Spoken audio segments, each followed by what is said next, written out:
बस लल्ला बस, रो मत। चल चल चल आजा। अभी औषधि लगाऊंगी ना, तेरी सारी पीड़ा लुप्त हो जाएगी। आजा आजा, बैठ जा लल्ला। अभी आई मैं। हाँ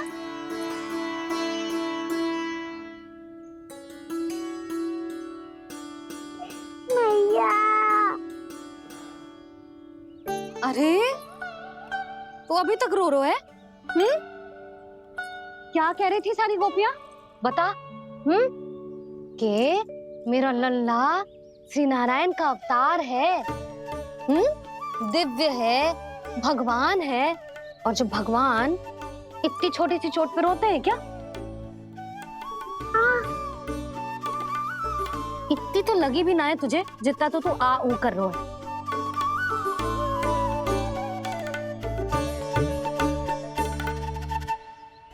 आओ ना करूंगो। आप ऐसे दुलार थोड़ी करोगी। ओहो, वृंदावन का गौपालक जो इतनी छोटी सी चोट पे रोता है ना? गोप बालकों का मुखिया इतनी छोटी सी चोट पे रोता है? मेरा लल्ला तो सबसे शक्तिशाली है, जो इतनी छोटी सी चोट तो क्या बड़े बड़े राक्षसों से भी ना घबराता है। हाँ, एक बार में सबको समाप्त कर देता है कि ना? हाँ मैया, यदि कोई राक्षस वृंदावन की ओर टेढ़ी दृष्टि करके आएगा तो सबसे पहले कान्हा को सुरक्षा में खड़ा पाएगा, फिर चाहे जो पाल बन के आए या बगुला बन के।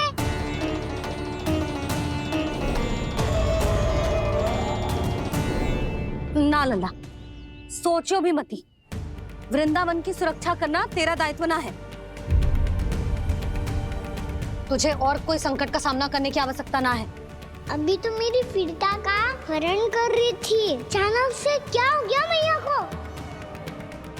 कोई आवश्यकता ना है तुझे ऐसे संकटों का सामना करने की। आने दे आज तेरे बाबा को, सीधा सीधा बोल दूंगी। बहुत हो गए उनके तर्क वितर्क। मेरा फूल सा लल्ला वन में अकेले गौचारण के लिए ना जाए को। आज बगुले ने निकल लियो, कल का और हो जाए तो? नारायण ना करे, कहीं कछु ऊंच नीच तुझे कछु हो जाए तो? मैं तो जीते जी मर जाऊंगी।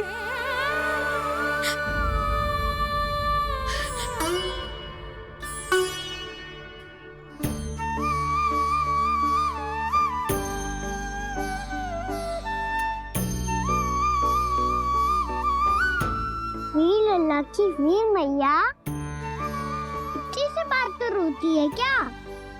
क्या करूं कान्हा, तुझे ऐसे बार बार संकट के मुंह में जाते हुए ना देख सकती मैं। तो फिर मैया मैं वचन देता हूँ, आज के बाद मैं गौचारण के लिए तभी जाऊंगा जब आप आज्ञा दोगी। पक्का? छल ना करेगा ना मेरे साथ?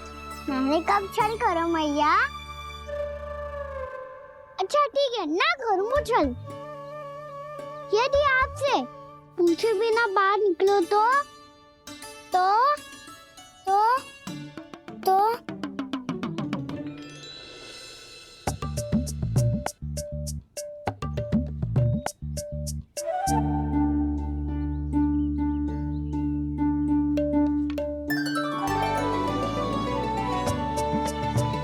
ये रही आपकी छड़ी और ये रही मेरी पीठ।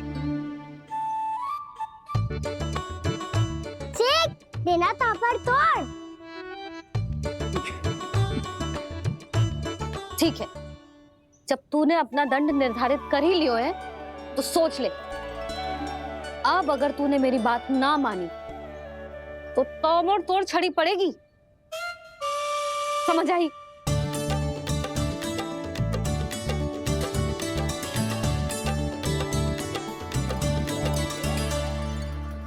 अच्छा ही है कि कान्हा कुछ दिन घर ही रहे। आज वन में जो हुआ है अवश्य कंस ने ही करवाए हुए वो सब।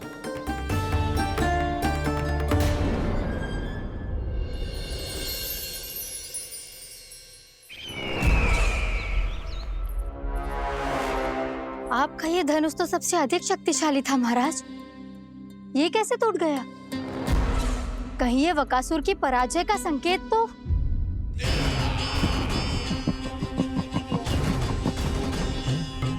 प्राप्ति, लगता है तुम्हें शुभ समाचार मिला नहीं।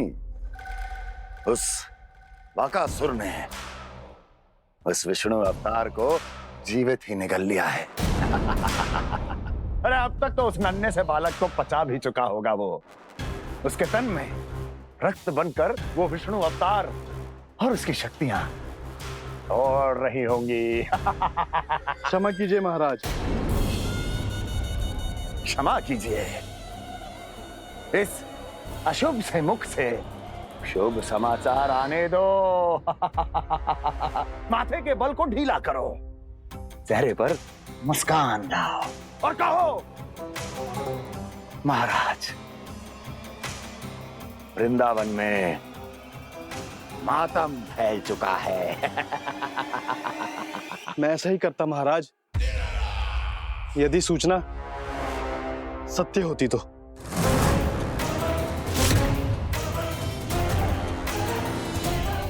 कहना क्या चाहते हो? एक क्षण में सूचना उगलो, अन्यथा मेरा योद्धा बकासुर विष्णु अवतार की तरह तुम्हें भी जीवित निकल जाएगा। आने दो। बकासुर मारा गया महाराज, बकासुर मारा गया महाराज, बकासुर मारा गया। बकासुर मर चुका है? असंभव। असंभव। बकासुर ने उस बालक को निगल तो लिया था, पर उसकी सुरक्षा करने के लिए सभी देवता वहां प्रकट हो गए, पर फिर भी कोई बकासुर का सामना नहीं कर पाया। और फिर क्या हुआ? वो बालक स्वयं ही बकासुर के उदर से बाहर आ गया और उसकी चोंच तोड़कर उसकी हत्या कर दी।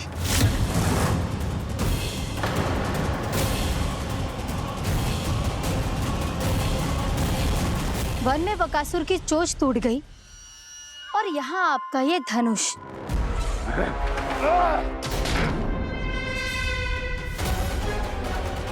केवल नहीं टूटा तो आपका ये भ्रम महाराज।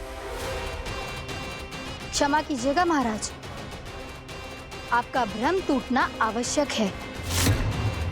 आवश्यक है आपको यह आभास होना कि उस विष्णु अवतार को पराजित करने के लिए आपके साधारण योद्धाओं में वो सामर्थ्य नहीं है। अच्छा सर, पूतना, तृणावर्त, बकासुर, ये सब साधारण नहीं थे प्राप्ति, साधारण नहीं थे। फिर तो ये और भी अधिक चिंता का विषय है महाराज, क्योंकि इसका अर्थ तो यही हुआ कि वो विष्णु अवतार कुछ अधिक ही असाधारण है और उसका सामना करने के लिए और उसे मिट्टी में मिलाने के लिए आपको एक ऐसे अस्त्र की आवश्यकता है जो उसके सामने ना झुके और ना ही टूटे।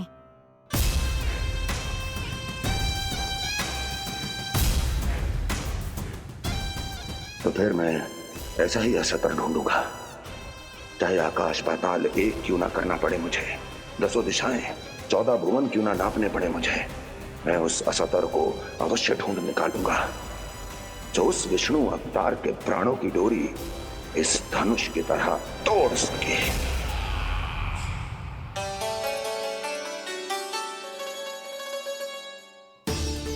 थैंक्स पापा, मैंने मैया को वचन दिया है कि जब तक नहीं चाहेंगी मैं वन नहीं जाऊंगा, इसलिए आप मुझे मारने के लिए कोई शक्तिशाली असुर ढूंढने में व्यस्त रहो।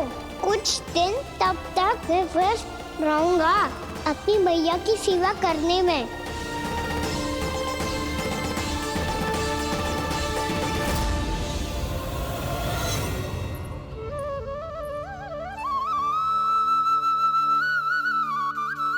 लो मैया, तुलसी जी को चढ़ाने के लिए जल।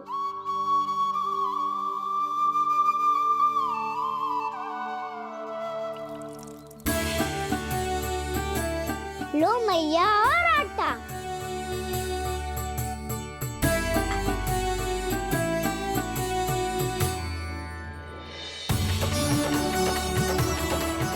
मैया, बेलन।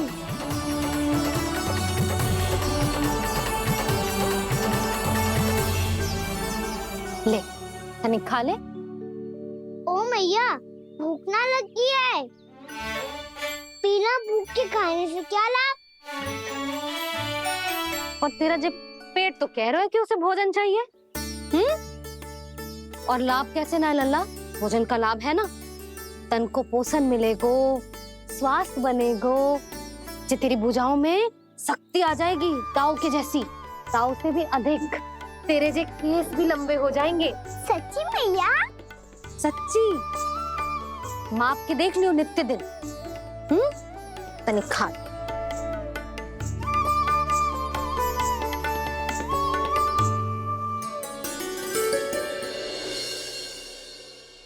मान के मैया का कहना, छक के भोजन खाते हैं,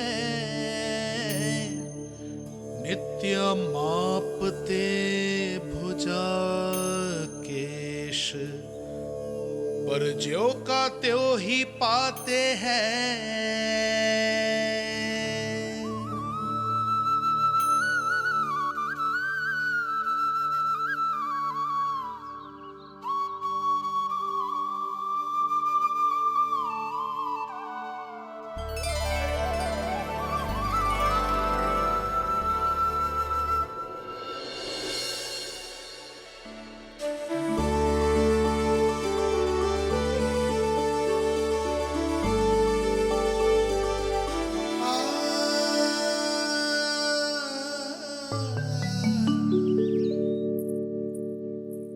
ले लल्ला, फल खा ले।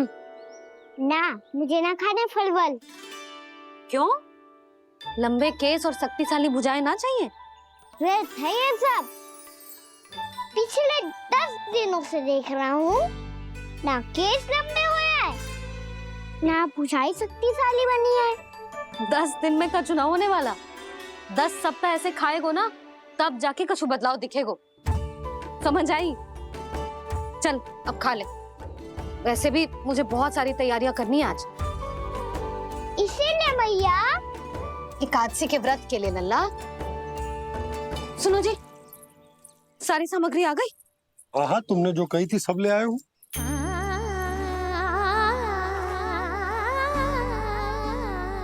इसमें नारियल तो है ही ना, उसके बिना मैं एकादशी की पूजा कैसे करूंगी? यशोदा, मैंने भोला से कह दिया, वो लेकर आते ही होगो। घबराओ मत। कैसे ना घबराओ जी, आपको पता है ना एकादशी का व्रत मेरे लिए कितना महत्वपूर्ण है। पतो है। अरे इसमें तो दिए भी ना है। दिए ना है? अब मैं अभी लेकर आता हूँ। आप रहने दो, मैं ही लेके आती हूँ। भक्त भोला राम के यहाँ से है।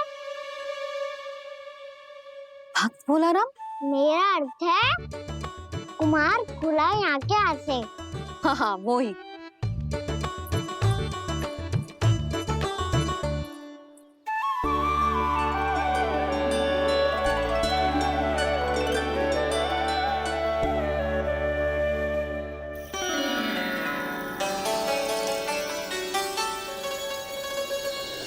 श्री हरि, श्री हरि, मेरे श्री हरि।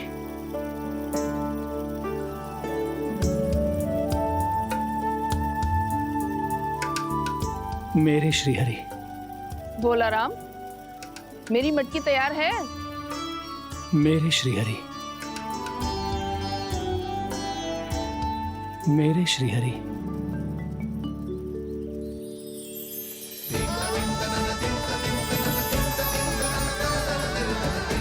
भोला राम,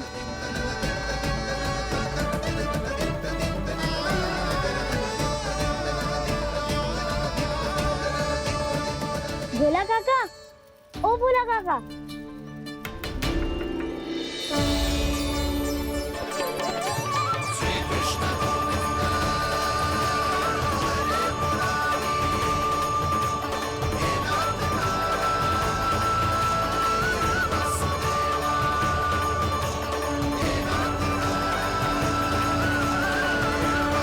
हरि प्रसन्न हो गए। मेरे मेरे श्री हरि आ गए, मेरे भगवान आ गए, मेरे श्री हरि आ गए, मेरे भगवान आ गए, मेरे श्री हरि आ गए, मेरे भगवान आ गए, मेरे श्री हरि आ गए, मेरे भगवान आ गए, मेरे भगवान आ गए, मेरे घर मेरे भगवान आ गए।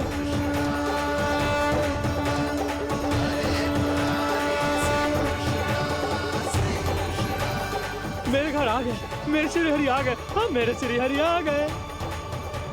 जे तो बावले थे ही, अब बालकन को भी साथ में मिला लिए। उज्जवल क्या कर रहा है? अरे ठहर जा बोला।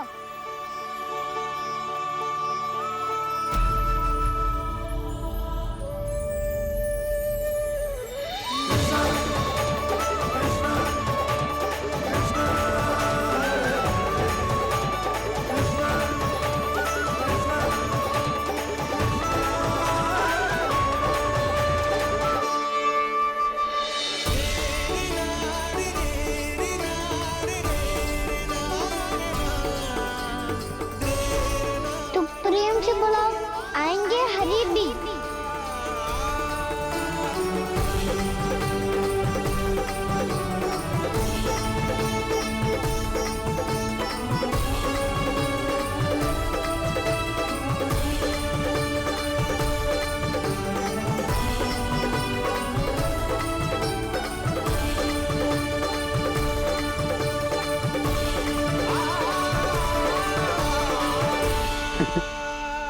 क्या वो गाना?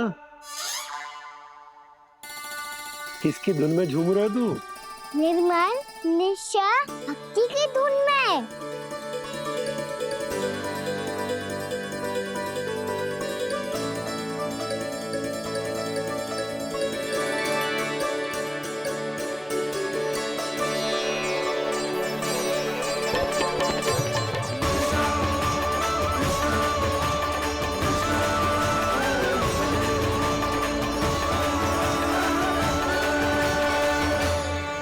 अरे क्या हो गया इन्हें? बावले हो गए हैं क्या?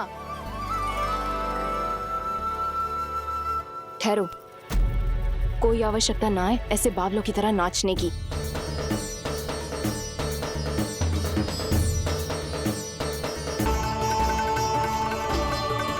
बस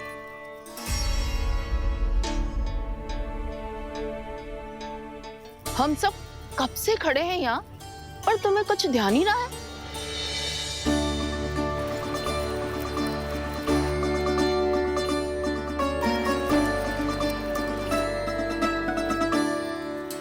नाच गाने में ऐसे मगन हुए कि हमें देखा भी ना। मुझे नाचते हुए देख मेरे श्री हरि को इतना आनंद आ रहा था कि मैं अपने आप को रोक नहीं सका। और वैसे भी मेरे जन्म का एकमात्र उद्देश्य है श्री हरि की सेवा करना, श्री हरि को प्रसन्न करना। तुम बावले हो भोलाराम या हमें बावला बना रहे हो? श्री हरि और तुम्हें देख रहे हैं? हाँ, अभी वो यहीं थे, देख रहे थे। भोला काका, आपने भी ना अति कर दी। अब हमें भी बताओ तनी, कहाँ थे श्री हरि?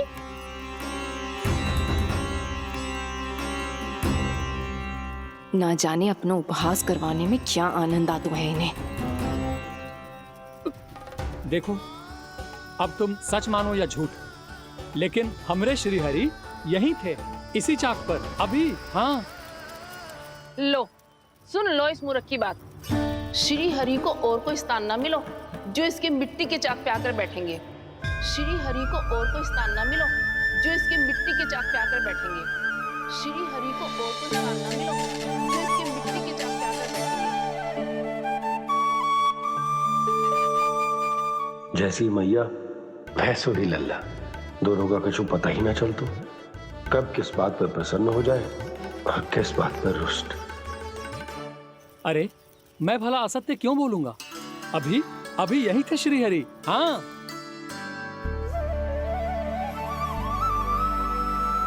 हाँ, जैसे श्री हरि को तो कोई कार्य है ही ना।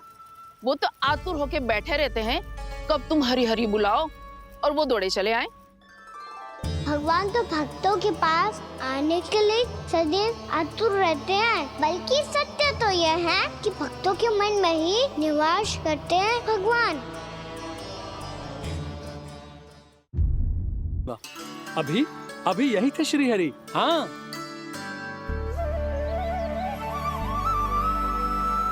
हाँ, जैसे श्री हरि को तो कोई कार्य है ही ना, वो तो आतुर होके बैठे रहते हैं कब तुम हरि हरि बुलाओ और वो दौड़े चले आए। भगवान तो भक्तों के पास आने के लिए सदैव आतुर रहते हैं, बल्कि सत्य तो यह है कि भक्तों के मन में ही निवास करते हैं भगवान। भगवान तो भक्त के पास आने के लिए सदैव ही आतुर रहते हैं शंकरी मौसी। बल्कि सच्ची बात तो ये है कि भगवान हमारे मन में ही निवास करते हैं। कम से कम तू तो इसे बढ़ावा मत दे जशोदा। जब देखो जब हरि नाम की रट लगाए रहते है। हरि बोलते बोलते ऐसो बावलो होता है कि सारा कार्य भूल जाता है। 2 दिन से अपनी मटकी के लिए चक्कर काट रही हूँ। अभी तो एक चक्कर और लगाना होगा आपको। आपकी मटकी तैयार हो गई है, अभी लाता हूँ।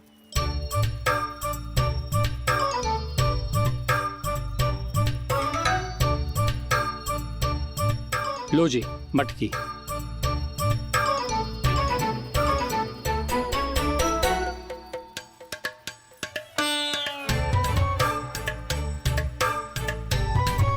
इस कच्चे मटके का क्या करूं मैं?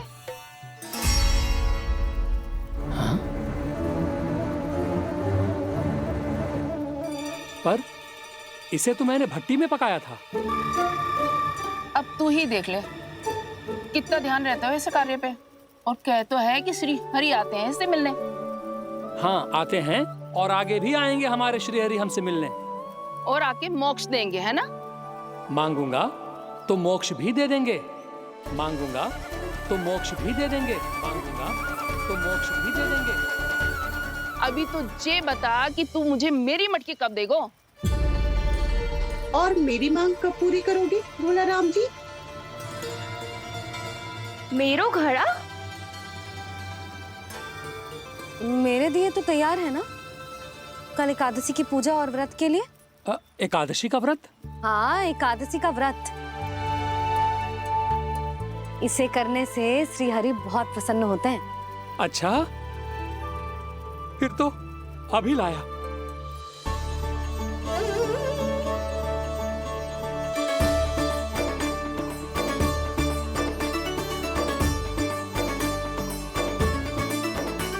लो जी आपके दिए।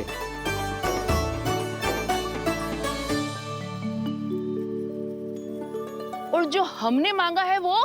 बाकी सब शेष द्वादशी के दिन मिलेगा, क्योंकि कल मैं भी एकादशी का व्रत रखूंगा, क्योंकि कल मैं भी एकादशी का व्रत रखूंगा, क्योंकि कल मैं भी एकादशी का व्रत रखूंगा।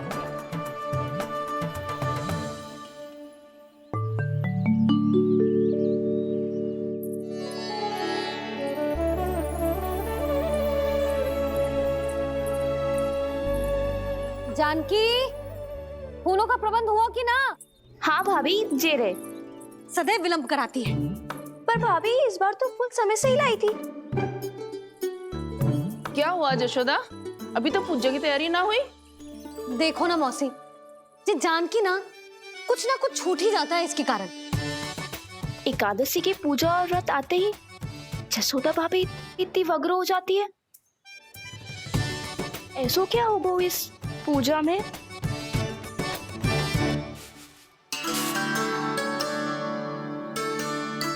ये थाली में रोली चंदन रखने से, दिया जलाने से के होगो? आपको पता भी है एकादशी का व्रत क्यों रखते हैं? क्या महत्व है इसका? लो, जे तो मैं जसोमती रानी से पूछना भूल ही गया। पर हाँ भगवान, मेरे लिए इतना ही पर्याप्त है कि इस व्रत को रखने से मेरे श्री हरि हमसे प्रसन्न हो जाएंगे।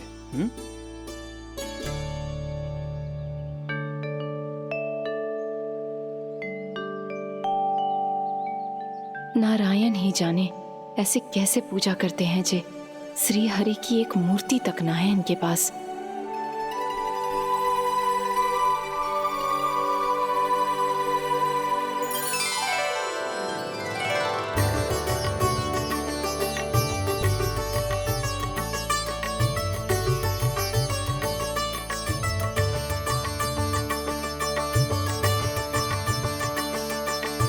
प्रभु, न तो मेरे पास मूर्ति है और ना तो इस व्रत के विधि विधान के बारे में मुझे जानकारी है और ना ही मुझे इसके महत्व के बारे में जानकारी है, पर फिर भी मैं करना चाहता हूं।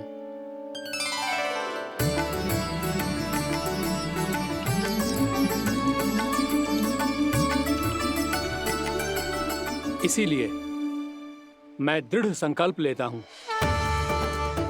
पूरी निष्ठा के साथ, श्रद्धा के साथ और पूरी आस्था के साथ मैं इस व्रत को संपन्न करूंगा।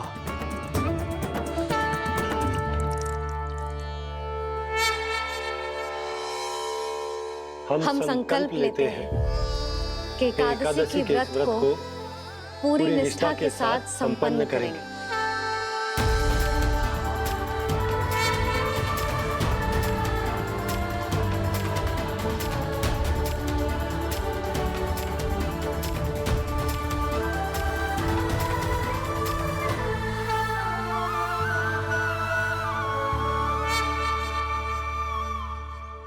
तुलसी जी के पत्ते तो हैं ही ना। श्री नारायण को तुलसी जी के पत्ते के बिना भोग ना चढ़तो है। जानकी, तुलसी के पत्ते कहाँ हैं? भाभी, मैं तो कब से यही पूछना चाह रही थी कि तुलसी के पत्ते लाऊं क्या, पर आप तो व्यस्त थी ना। तुझे कितनी बार समझाओ है ना, यदि तेरे कछु करने से किसी और की कोई हानि ना हो रही हो या किसी के अच्छे कार्य में सहायता हो रही हो तो मुझसे आज्ञा लेने की आवश्यकता ना है। समझ गई भाभी, आगे से जाना उनको। ले अभी लेकर आती हूँ।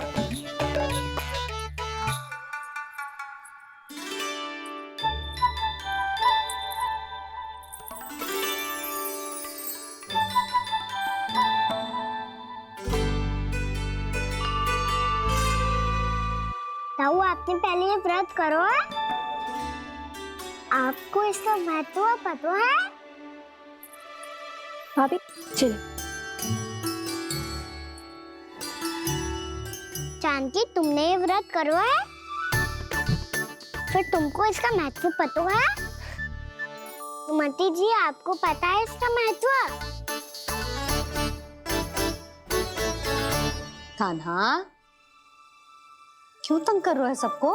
मैया, सबने करो ये व्रत, मुझे भी करना है।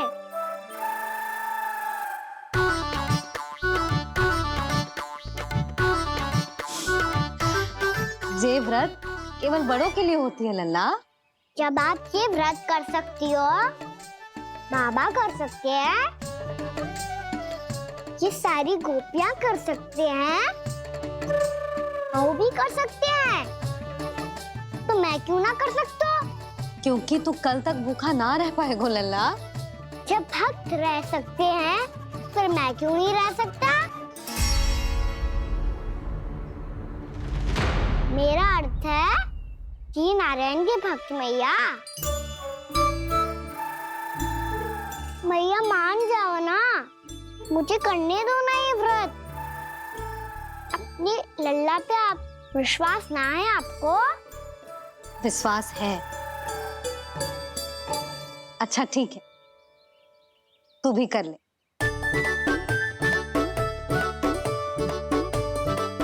पर मैया, व्रत की कथा तो सुनाओ। मैं तो अबध हूँ ना, मुझे कैसा पता चलेगा कि ये व्रत करते क्यों हैं?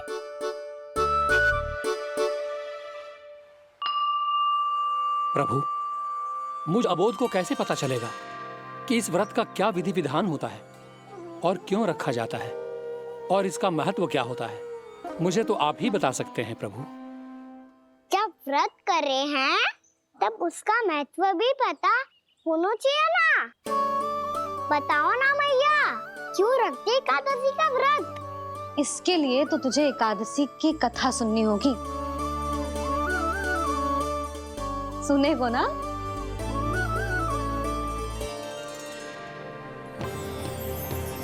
वसुदेव सुतं देवं कंसचाणूरमर्दनम् श्रीहरि, यशोदा परमानंदम्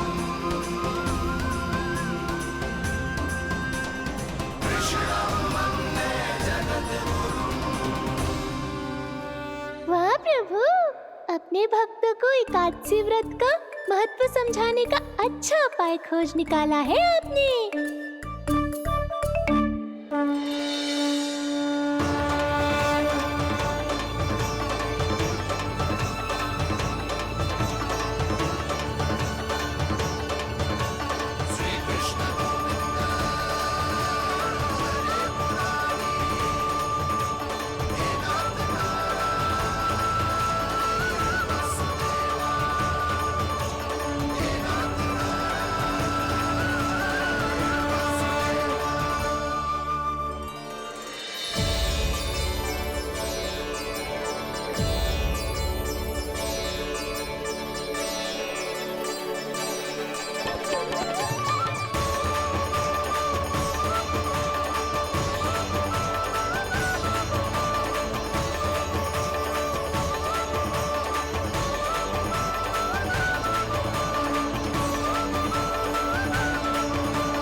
अब सब जन एकादशी के व्रत की कथा ध्यान से सुनना, तभी जे व्रत पूरा माना जाएगो।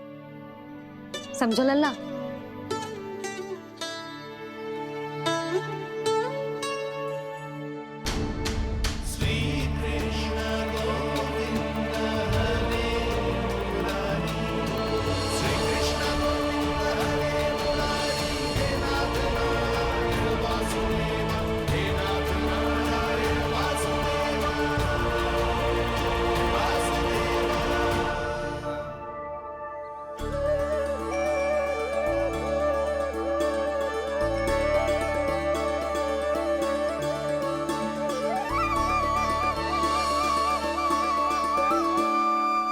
सतयुग में चंद्रावती नाम के नगर में मूरा नाम का एक असुर राज्य करता था। ओम ब्रह्मदेवाय नमः। ओम ब्रह्मदेवाय नमः। ओम ब्रह्मदेवाय नमः। ओम ब्रह्मदेवाय नमः।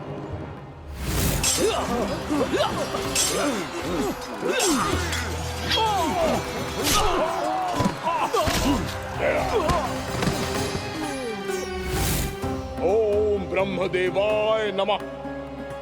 ओम ब्रह्मदेवाय नमः।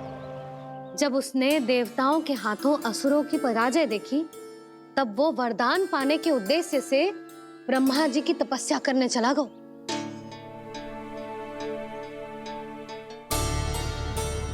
शीघ्र ही मूरा की तपस्या सफल हो गई और ब्रह्मदेव जी उससे प्रसन्न हो गए। नमः।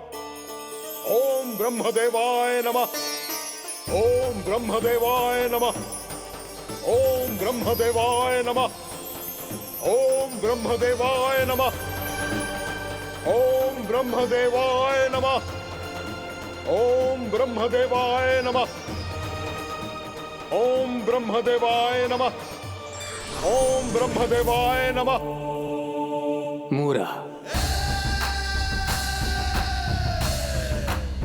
प्रणाम ब्रह्मदेव। तुम्हारी तपस्या सफल हुई। बोलो, तुम्हें क्या वर चाहिए?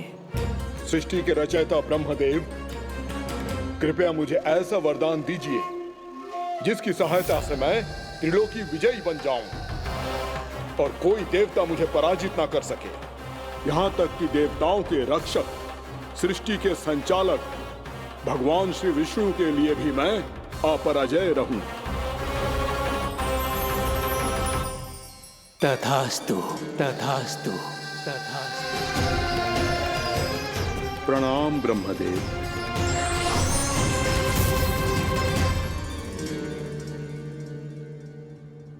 ऐसा वरदान पाकर मूरा बहुत अभिमानी होगा। यक्षों, किन्नरों, यहाँ तक कि देवताओं को भी युद्ध के लिए ललकारने लगो, पर किसी ने भी उसकी ललकार को स्वीकार ना करो, क्योंकि सभी उसकी शक्ति से बहुत भयभीत थे और उसके सामने युद्ध किए बिना ही अपनी पराजय स्वीकार करने लगे और फिर दंभ में आके उसने स्वर्ग लोक पर भी आक्रमण कर दिया और देवराज इंद्र तक को चुनौती दे डाली।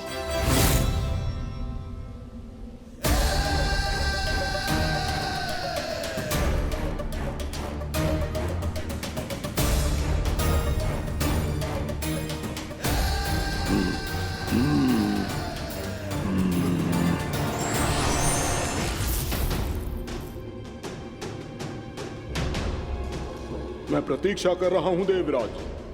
क्या उत्तर है तुम्हारा? मुझसे युद्ध करोगे या फिर बिना लड़े ही पराजय स्वीकार कर मेरे अधीन हो जाओगे और सौंप दोगे मुझे अपना ये स्वर्ग लोक? सारी शक्ति तुम्हारे मुख में है या कुछ बाहुबल भी है तुम्हारे पास? मैं तुम्हारी चुनौती स्वीकार करता हूं मूरा। मैं तुम्हारी चुनौती स्वीकार करता हूं मूरा।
खैरिए देवगण, असुर राज मूरा को ब्रह्मदेव का आशीर्वाद प्राप्त है।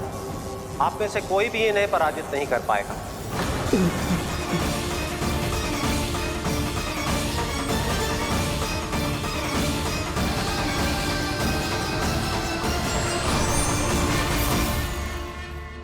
एक अवसर और देता हूं देवराज। युद्ध या अधीनता, क्या उत्तर है तुम्हारा देवराज?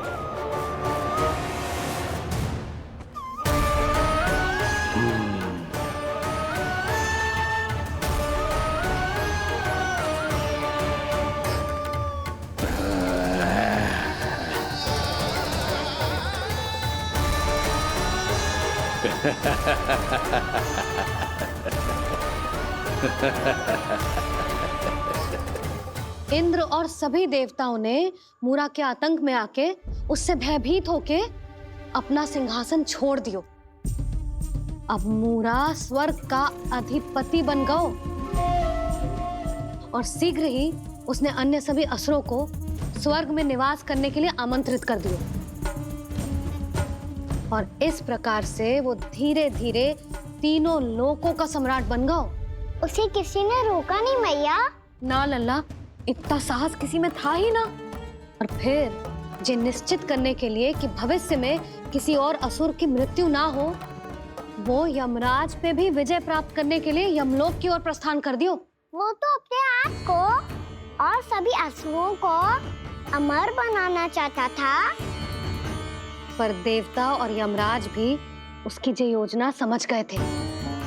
इसीलिए उसके आने से पहले ही सारे देवताओं ने श्री नारायण से सहायता के लिए गुहार लगाई। अब केवल आप ही कुछ कर सकते हैं प्रभु।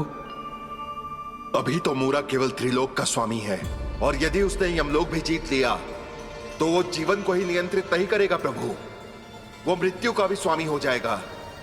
ऐसे में पहले सृष्टि का संतुलन तो नष्ट होगा प्रभु, और फिर स्वयं सृष्टि ही नष्ट हो जाएगी। ऐसा नहीं होगा यमदेव, नियति ऐसा होने ही नहीं देगी। विधि रचेगी खेल और मैं बनूंगा माध्यम। असुर राज मूरा का सामना मैं करूंगा। बस आप मुझे चुनौती देने के लिए उसे तैयार कर लीजिए, चाहे उसके लिए आपको साम दाम दंड भेद कोई भी उपाय क्यों ना अपनाना पड़े।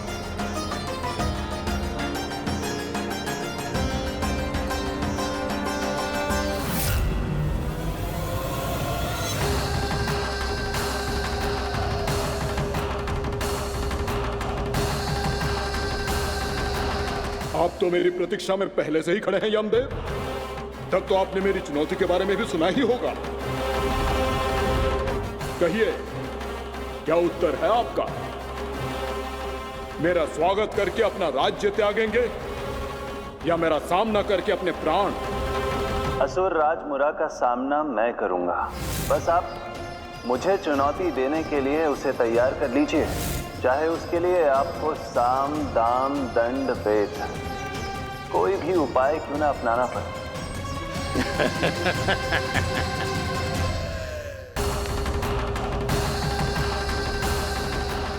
आप तो मेरी प्रतीक्षा में पहले से ही खड़े हैं यमदेव। तब तो आपने मेरी चुनौती के बारे में भी सुना ही होगा। कहिए, क्या उत्तर है आपका? मेरा स्वागत करके अपना राज्य त्यागेंगे या मेरा सामना करके अपने प्राण? हे असुर श्रेष्ठ, मैं आपकी अधीनता स्वीकार करने के लिए तैयार हूं। बस एक विनती है मेरी। शर्त को विनती का नाम देकर पहलाना चाहते हो मुझे यमराज? असुर राज मूरा के सामने शर्त रख पाओ, इतना सामर्थ्य नहीं है तुम में। इसका आभास है मुझे असुरराज, पर मैं आपकी अधीनता स्वीकार करूं इससे पहले आपको स्वामी धर्म का पालन करना होगा। मेरे पुराने स्वामी के क्रोध से मेरी रक्षा करनी होगी आपको। कौन है तुम्हारा पुराना स्वामी? भगवान श्री नारायण। और छोटी माँ मूरासुर को तो श्री नारायण से भी रक्षा का वरदान प्राप्त था ना? यही तो श्री नारायण की लीला थी बलराम। पर वो राक्षस अपने दम में जे समझ ही ना पाओ कि वो क्या भूल करने जा रहे है, और पहुंच गो भगवान श्री नारायण को चुनौती देने के लिए।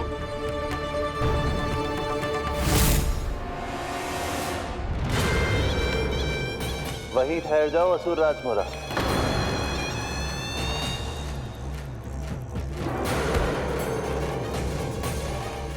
यहां क्यों आए? आपको पराजित करने और ये वैकुंठ जीतने, ताकि मैं यमलोक का स्वामी बन सकूं। फिर आओ, युद्ध भूमि में मेरा सामना करो।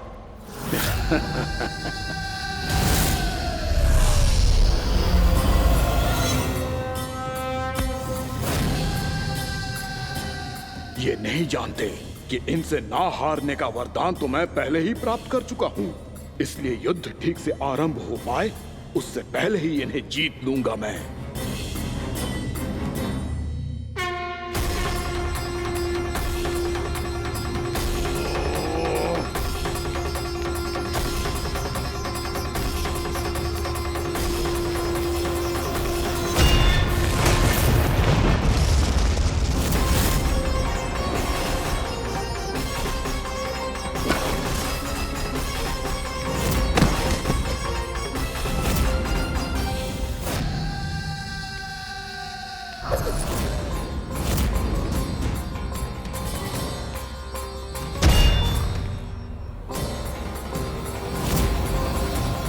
और इस प्रकार जे युद्ध वर्षों वर्षों तक चलता रहो। दोनों योद्धा पूरे ब्रह्मांड में अनेक अस्त्रों शस्त्रों के साथ युद्ध करते रहे।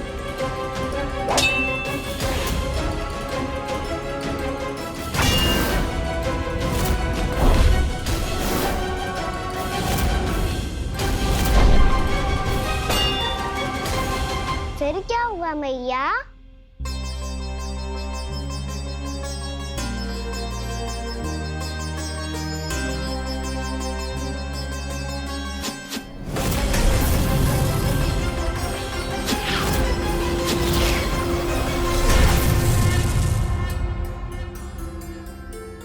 उस युद्ध को कभी समाप्त हुआ हो, पर कैसे? शीघ्र ही वो राक्षस थक गौ लल्ला।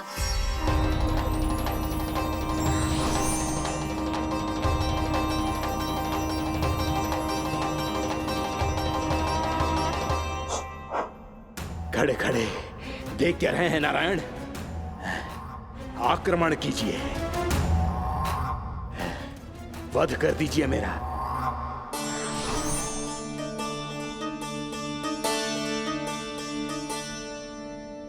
मैं तुम्हारी वीरता से प्रभावित हूं, इसीलिए इतनी थकान की स्थिति में मैं तुम जैसे वीर पर आक्रमण नहीं करूंगा। जाओ विश्राम करो। यदि फिर से युद्ध करने की इच्छा हो तो तुम्हारा स्वागत होगा।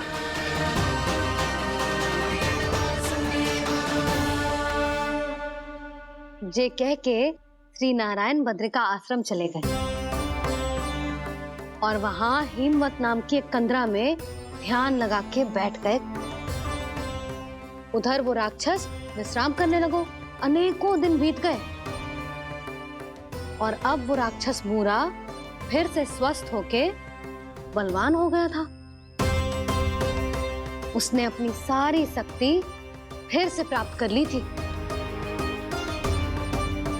श्री नारायण ने उस पर दया करी थी, पर वो फिर से श्री नारायण को छलने को तैयार होगा।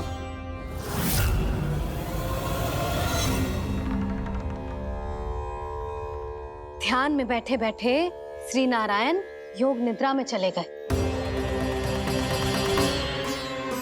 पर दुष्ट मूरा इसी अवसर का लाभ उठा के उनकी कंदरा में घुस आयो ताकि वो सोते हुए श्री नारायण पे आक्रमण कर सके।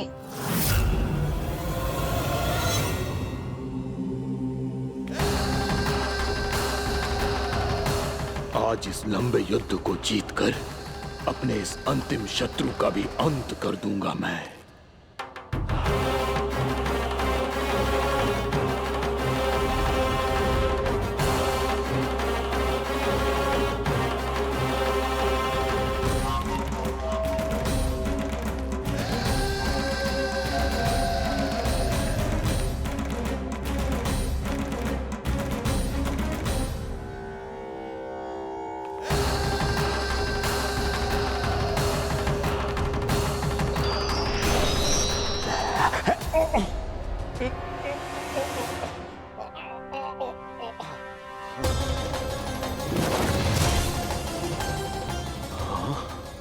दुष्ट राक्षस,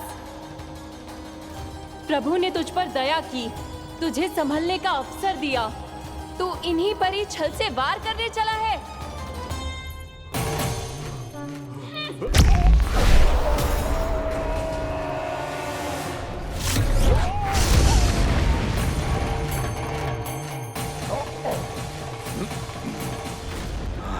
मैं अजय हूँ, मुझे कोई पराजित नहीं कर सकता। ब्रह्मा का वरदान है मुझे। तूने नारायण से अपराजय होने का वरदान मांगा था मूर्ख, उनकी शक्ति से नहीं। ध्यान से देख, मैं तेरी मृत्यु हूँ, मृत्यु।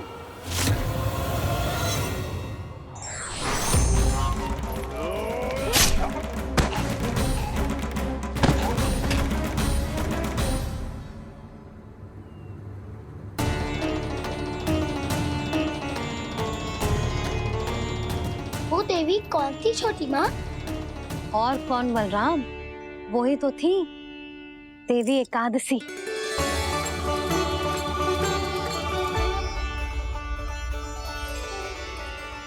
मुझे क्षमा कीजिए प्रभु, आपकी आज्ञा के बिना ही युद्ध करके आपके शत्रु को मृत्यु के घाट उतार दिया। क्षमा नहीं, आपकी तो प्रशंसा होनी चाहिए देवी। असुर राज को मारकर आपने सभी देवताओं को मुक्त करवाया है। इस पापी के अहंकार से तीनों लोकों की रक्षा की है आपने। आप एकादशी की तिथि पर मेरी एकादश इंद्रियों से उत्पन्न हुई हैं। इसीलिए मेरे सभी भक्त आपको उत्पन्न एकादशी के नाम से जानेंगे। सभी तिथियों में आपका स्थान सर्वश्रेष्ठ होगा। जिस तरह आपने राक्षस के आक्रमण से मेरी रक्षा की है, उसी प्रकार एकादशी के दिन व्रत करके जो भी भक्त आपकी कथा सुनेगा, मैं स्वयं उसकी रक्षा करूंगा। जो आपकी पूजा करेगा, उसे मेरी विशेष कृपा प्राप्त होगी और उसके साथ साथ उसे मिलेगा धन, सिद्धि और मोक्ष।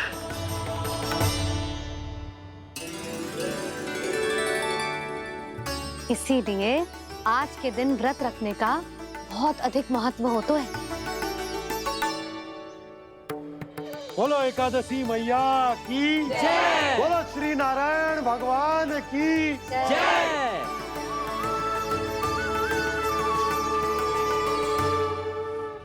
प्रभु की कृपा से एकादशी का महत्व भी पता चल गो और मेरा व्रत भी सफल होगा। अभी नहीं भूला रहा, एकादशी का व्रत पूरी तरह तभी सफल होता है जब द्वादशी के दिन उसे पूरा किया जाता है।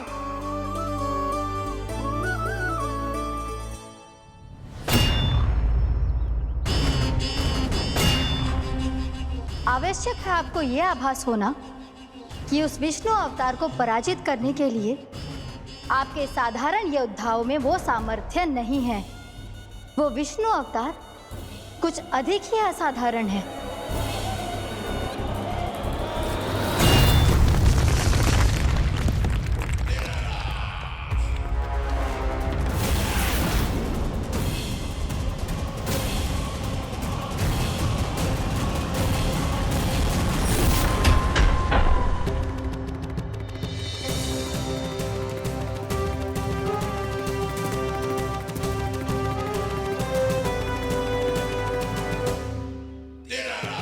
अब मैं दिखाऊंगा उस विष्णु अवतार को असाधारण शत्रु क्या होता है।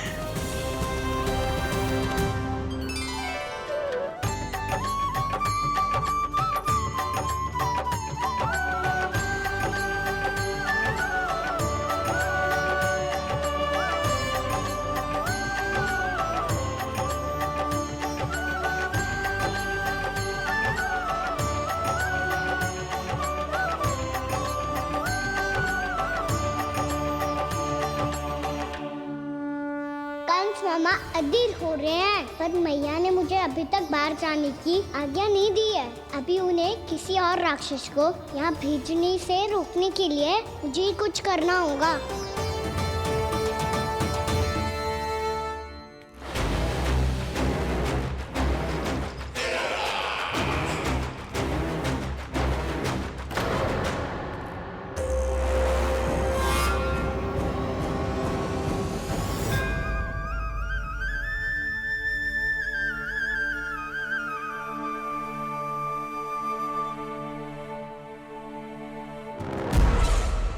कौन हो तुम? बचपन से ही मुझे मारने का सपना देख रहे हैं, फिर मुझे ही नहीं पहचानते।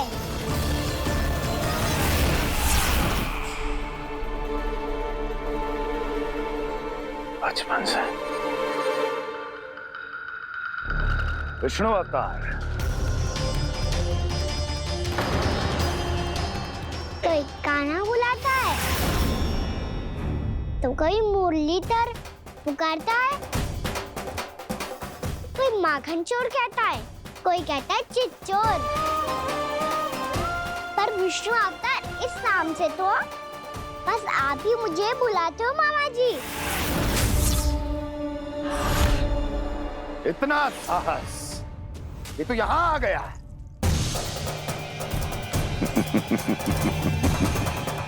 यहाँ आ तो गया तू विष्णु अवतार, किंतु यहाँ से जीवित नहीं जाएगा।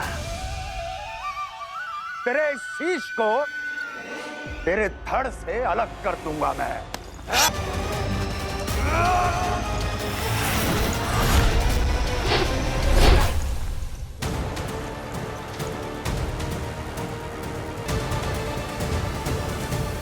वहाँ कहाँ देख रहे हो मामा जी? मैं तैयार हूँ।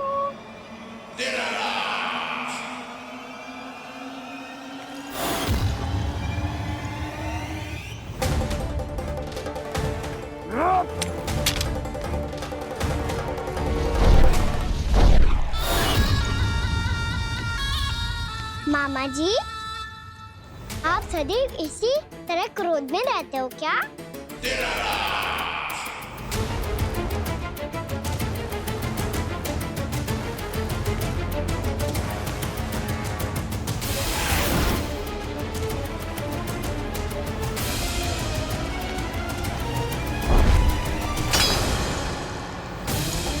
छोड़, छोड़ मेरी तलवार को। छोड़ो तो तब जब पकड़ा हूँ।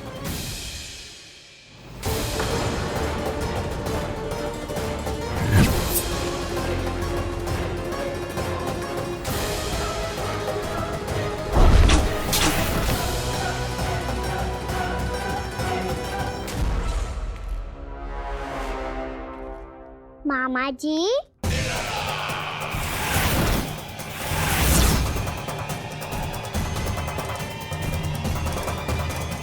आप थक गए होंगे, थोड़ा विश्राम कर लो। आपका तो पता नहीं, मैं अवश्य से थक गया हूँ।